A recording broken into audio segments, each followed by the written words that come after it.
Cuando decidí empezar estos videoensayos y buscaba un nombre e imagen para el canal, pensé de inmediato en dos textos que marcaron profundamente mis ideas en torno al cine y la arquitectura. Las Meditaciones del Quijote, de José Ortega y Gasset, y el ensayo del crítico inglés Colin Rowe sobre la Tourette, el célebre monasterio que Le Corbusier, uno de los grandes maestros de la arquitectura del siglo XX, construyó en el sur de Francia. Ortega y Gasset inicia sus reflexiones con una pregunta de aparente inocencia. ¿Con cuántos árboles se hace un bosque? Y recuerda el adagio germánico que dice que los árboles nos impiden verlo, ya que el bosque es una cosa esencialmente profunda, y de inmediato propone una idea que me cautivó, sin apenas entenderla, que la profundidad está fatalmente condenada a convertirse en superficie para manifestarse. Y su meditación continúa. La dimensión de profundidad, sea espacial o de tiempo, sea visual o auditiva, se presenta siempre en una superficie, de suerte que esa superficie posee en rigor dos valores. Uno, cuando la tomamos como lo que materialmente es, y otro, cuando la vemos en su dimensión virtual. En ese caso, la superficie, sin dejar de serlo, se dilata en un sentido profundo, en escorzo. El escorzo para Ortega y Gasset es el órgano de la profundidad visual en el que la simple visión se funde con un acto puramente intelectual. Colin Rowe visitó la Tourette apenas terminada en diciembre de 1960, una obra que coronaba el viraje al brutalismo, la corriente dominante en esos años en la que el concreto aparente definió los grandes monumentos de la época. Rowe comienza su análisis recordando el gran panel blanco de la fachada de la Villa Schwab, un proyecto temprano de Le Corbusier, y lo compara con la gran pared ciega de la iglesia del convento, porque ambas le parecen superficies centrales que, aunque atraen su visión, no son capaces de retener su atención. Una curiosa observación que se aclara conforme avanzamos en la lectura de su texto. Rowe ofrece luego una segunda comparación con la Acrópolis de Atenas. Su intención es la de equiparar el modelo organizativo del complejo ateniense con la mecánica espacial del recinto de la Tourette, para insinuar que el proyecto del monasterio es un comentario absolutamente personal de Le Corbusier sobre el conjunto de la Acrópolis. Esta argumentación se apoya en varias citas extraídas del libro Hacia una arquitectura, en las que Le Corbusier habla de la intrínseca relación entre la planta de la Acrópolis y el paisaje circundante, ponderando la ruta procesional que descubrió en 1910 cuando visitó y dibujó la Acrópolis. La idea del movimiento venía insinuada en su libro con la imagen de la planta de la Acrópolis mediante una línea discontinua que marca el recorrido. Dice para Le Corbusier, la planta era el generador, el ojo del espectador en movimiento era el encargado de percibir los volúmenes en una relación de causa-efecto. Resulta curioso que Le Corbusier y el cineasta ruso Sergei Eisenstein desarrollaran contemporáneamente los mismos presupuestos y que el cineasta vinculara sus teorías de montaje cinematográfico con la arquitectura. Eisenstein escribió: «Es difícil imaginar una secuencia de montaje de un conjunto arquitectónico con una composición más sutil, plano a plano, que la que crean nuestras piernas paseando entre los edificios de la Acrópolis».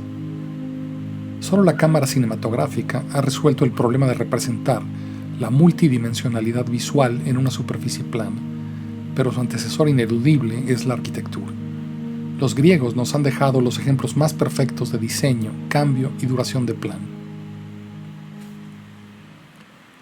Le Corbusier tenía 66 años cuando aceptó el proyecto de la Tourette, bajo la presión amistosa del padre Couturier, un gran promotor del arte religioso moderno, a quien también le debemos la fabulosa capilla de Ronchamp. La primera visita al terreno se llevó a cabo el 4 de mayo de 1953, y ese mismo día Le Corbusier eligió el emplazamiento del convento dentro de la enorme parcela.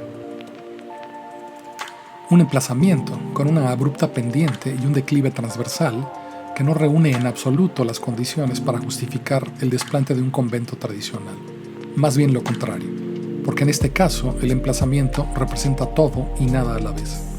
Arquitectura y paisaje se presentan aquí como experiencias lúcidas y separadas, rivales, en un debate en el que se contradicen y definen progresivamente.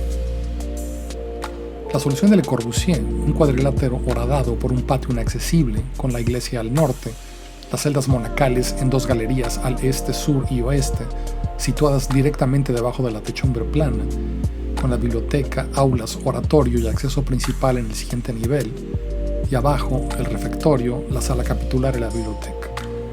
De esta manera, los 3 grandes polos de la vida conventual, el individual, el colectivo y el espiritual, asumían formas distintas y yuxtapuestas, agregándoseles una cuarta, en forma de cruz central, para facilitar la intercomunicación. El edificio desplanta en plena pendiente, alzado sobre columnas y muros, y para contrastar con la solidez volumétrica de la iglesia, Le Corbusier colocó una serie de accesorios dispersos: el campanario, el oratorio, una chimenea y una escalera de caracol, subordinando la lectura funcional a la articulación plástica.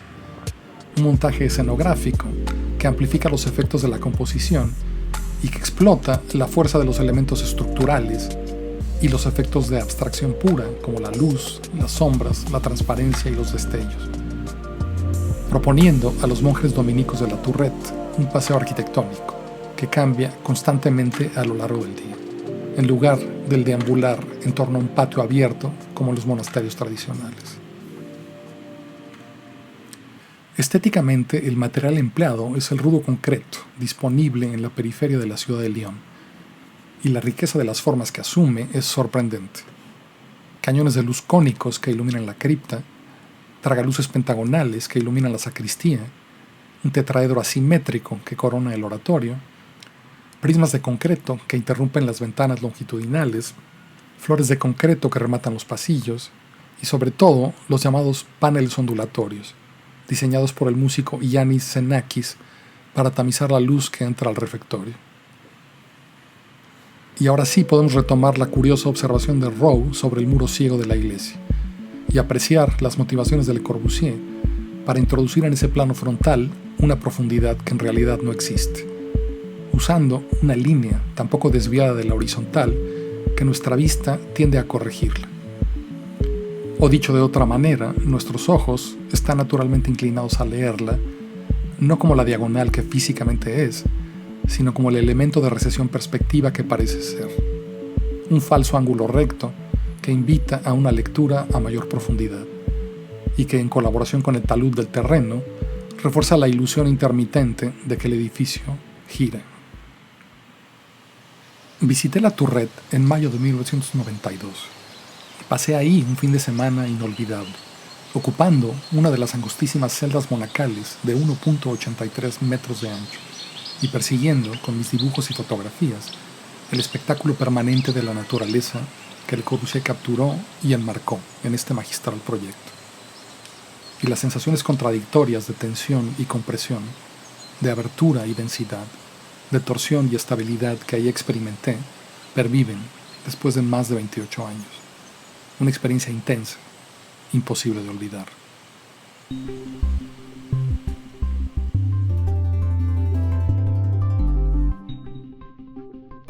Séptimo video de la serie Contexto. Regresamos a la arquitectura con el monasterio de la Tourette, diseñado por Le Corbusier, que es una obra fundamental. Para mí fue una de las experiencias más, fue una epifanía arquitectónica, así la llamo yo. Este mes estaré compartiendo en el canal de Instagram muchos de los dibujos y observaciones que hice escritas mientras estuve ese fin de semana que les menciono en el video, pero eso es un espacio fundamental y creo que resume mucho de lo importante de la obra arquitectónica de Le Corbusier en un solo edificio, lo cual no es poco decir.